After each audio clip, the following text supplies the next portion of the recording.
Phase voltage का मतलब अगर मैं यहाँ पे आपको लाइन वोल्टेज जो लाइन वोल्टेज दिया है वो फेज वोल्टेज क्या है? फेज वोल्टेज का मतलब क्या होता है कि दो फेज और न्यूट्रल के बीच मिलने वाली वोल्टेज। वीपी का मतलब क्या होता है? फेज और फेज प्लस न्यूट्रल के बीच जो मिलेगी वो तो कहलाएगी वीपी। और लाइन वोल्टेज जो होगी वो क्या हो जाएगी? आपके दो फेजों के बीच, दो फेजों के बीच, दो फेजों के बीच। तो स्टार का नियम क्या कहता है? स्टार का नियम कहता है कि जो लाइन वोल्टेज आती है √3 वीपी, तो फेज पर कितनी मिलेगी वोल्टेज आपको? दो फेज, यानी कि प्राइमरी वोल्टेज की अगर ये लाइन वोल्टेज 440 है तो दो फेज और न्यूट्रल के बीच में आपको 239 के या 240 के आसपास देख लेना न्यूमेरिकल क्या। और लाइन करंट बराबर फेज करंट होता है। तो लाइन करंट यानी कि जितनी लाइन करंट आएगी उतनी आपको क्या दिखाएगा? आपको एम्पेयर मीटर फेज करंट दिखाएगा। तो स्टार कनेक्शन। दूसरी बात आती है स्टार कनेक्शन में, ये जो न्यूट्रल पॉइंट है, तो स्टार कनेक्शन में क्या निकलता है? न्यूट्रल पॉइंट निकलता है। तो इसका फायदा क्या होता है कि 3 फेज 4 वायर प्रणाली भी काम आ जाती है कि 3 फेज और एक न्यूट्रल वायर मिल जाता है। तो इससे अपने क्या बेनिफिट होता है कि 3 फेज भी मिल जाता है और आपको क्या मिल जाता है? सिंगल फेज सप्लाई भी मिल जाती है। तो ये कनेक्शन है स्टार का। तो आपको अभी क्या करना है कि पहले तो आपको मापनी फेज और न्यूट्रल के बीच वोल्टेज तीनों की, ठीक है। उसके बाद तीनों की लाइन करंट मापनी। क्या लाइन करंट बराबर फेज करंट आती है कि नहीं आती है? तो लाइन करंट बराबर फेज करंट आएगा। ये नियम पूरा फॉलो करेगा, समझ में आ गई। और इसके लिए हमने जो ये लैंप लिए वो कितने वोल्ट के लिए? लगभग 200 वोल्ट के लिए। तो सारे कितने वोल्ट के हैं? 200 वोल्ट। कितने वोल्ट के लिए? 200 वोल्ट के। क्लियर हो गया। तो इतने जो भी करंट, और ये तीनों समान वैल्यू के हैं। तो इसका मतलब ये कौन सा लोड है? बैलेंस लोड है। ये कौन सा लोड है? Balance load. याद बताओ बैलेंस लोड क्या होता है? वह लोड जो सभी बोर्ड के बराबर मात्रा में हो, सभी समान वैल्यू के हो। तो यहाँ पे अपने सभी समान वैल्यू के। क्लियर हो गया? ठीक है।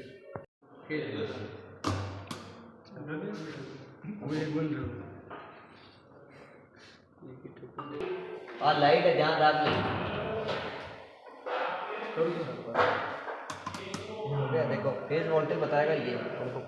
दो फेज के बीच देखो आ रही है 400 वोल्ट। ये फेज के बीच में आ रही है। हाँ सर 400।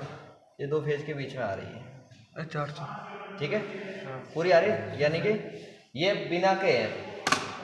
बिना वाली चीज कौन सी है? स्टार का, यानी कि इससे पहले न्यूट्रल नहीं दिया हुआ है। तो लाइन वोल्टेज बराबर फेज वोल्टेज, यानी कि दो फेजों के बीच में वोल्टेज आ रही थी। अब अपने को स्टार कनेक्शन किया हुआ है। स्टार कनेक्शन का मतलब क्या होता है? लाइन वोल्टेज बराबर √3 फेज वोल्टेज। यानी कि क्या होगा? तो लाइन वोल्टेज अगर आपकी 440 आ रही है तो फेज वोल्टेज √3 हो जाएगी। यानी कि फेज वोल्टेज का मतलब क्या होता है? फेज और न्यूट्रल के बीच मापी गई वोल्टेज, ठीक है। तो फेज और न्यूट्रल के हर फेज के बीच में माप के देख लो। फेज R और N, Y और N, B और N के बीच में लगा के देख लो, ठीक है ना। जैसे ऑन करो इसको, ये न्यूट्रल है,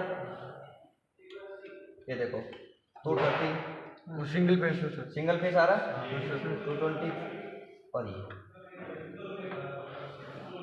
क्लियर हो रहा, यानी कि आपके सिंगल फेज भी आ रहा है और 3 फेज भी आ रहा है। क्लियर हो गया। इस चीज से यही होता है कि ये स्टार कनेक्शन है। स्टार कनेक्शन का मतलब लाइन वोल्टेज बराबर √3 फेज वोल्टेज, यानी कि दो फेज के बीच मापी गई वोल्टेज तब कितनी आ रही थी? 400, ठीक है।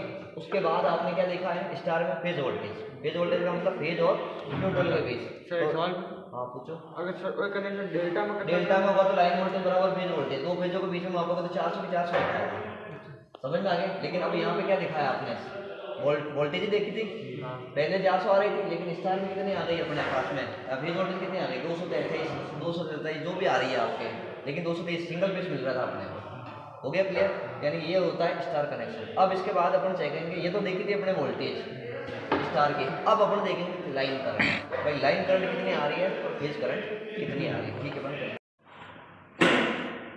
ऊपर पर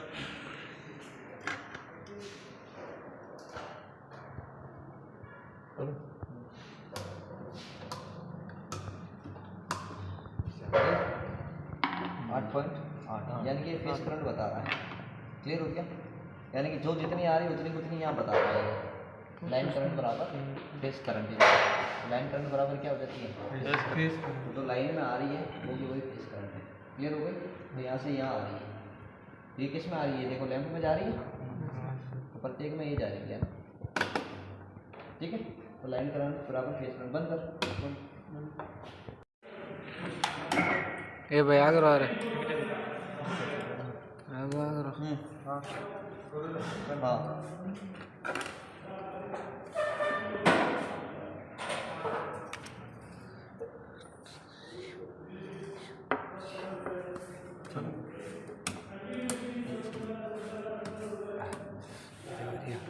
आ गई। ये थोड़ा कुछ अंतर आता है, इसका डिफरेंस आता है करंट में, क्योंकि अपन वाइंडिंग कर रहे हैं ना, बार बार जोड़ रहे हैं ना, इससे थोड़ा डिफरेंस आता है। बाकी लगभग वहीं आ रही है, लगभग देखो पॉइंट पे ही आ रही है। 0.01 पहले 8.8 के आसपास आ रही थी, लगभग 8-9 के आसपास, तो लगभग वहीं पहुँचेगी ये 90 पे पहुँचेगी, तो लगभग वहीं पहुँचेगी, यानी कि फेज से मिल रही है ये चीज़। क्लियर हो गया। तो लाइन करंट बराबर फेज करंट, हर फेज में करंट बराबर मिलेगी आपको। किस कनेक्शन में? स्टार कनेक्शन में। इधर किया हुआ ना स्टार कनेक्शन, आपने किया हुआ ना फुल, तो स्टार कनेक्शन में अपने को यही मिलेगा। क्यों? क्योंकि देखो न्यूट्रल में सारी चीज़ें जुड़ी हुई है अपने पास में, न्यूट्रल आ रहा है, फेज जुड़ा हुआ है सारे। तो लाइन करंट, स्टार का नियम ही क्या कहता है? लाइन करंट बराबर फेज करंट। पहले में देखो ये आ गई, इधर देख लो, विश्वास नहीं होता है, तो 0.8 आई थी अभी, तो वो वाली कंडीशन आएगी वहाँ पर। क्लियर हो गया। ये आ गया, देखो इधर ये आ जाएगी आपके।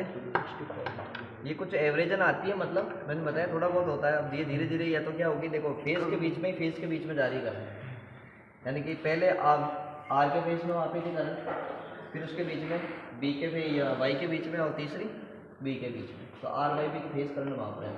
लाइन वोल्टेज बराबर लाइन वोल्टेज √3 होता है, ठीक है। अब अपने लाइन करंट बराबर फेज करंट मापी है, तो लगभग आपका उस तक लेवल आया करंट का सारा, क्योंकि वो अपने देखो थोड़ा बहुत इधर रहती है, करंट ड्रॉप भी हो जाती है, तो उस वजह से कई बार रीडिंग नहीं देती, कम मात्रा में देती है, ठीक है ना। तो इस प्रकार से आपने किस के बीच में, पहला लाइन वोल्टेज बराबर फेज वोल्टेज किसके बीच में, आपको पहले तो दो फेजों के बीच में जुड़ा हुआ, पीछे से कनेक्शन किया हुआ जुड़ा हुआ है, तो सारी करंट आपको मिल जाएगी। तो स्टार का नियम फॉलो हो जाएगा, लाइन करंट बराबर फेज करंट, और डेल्टा का स्टार की वोल्टेज क्या होगी, लाइन वोल्टेज बराबर √3 फेज वोल्टेज। क्लियर हो गई, ठीक है। बंद करें।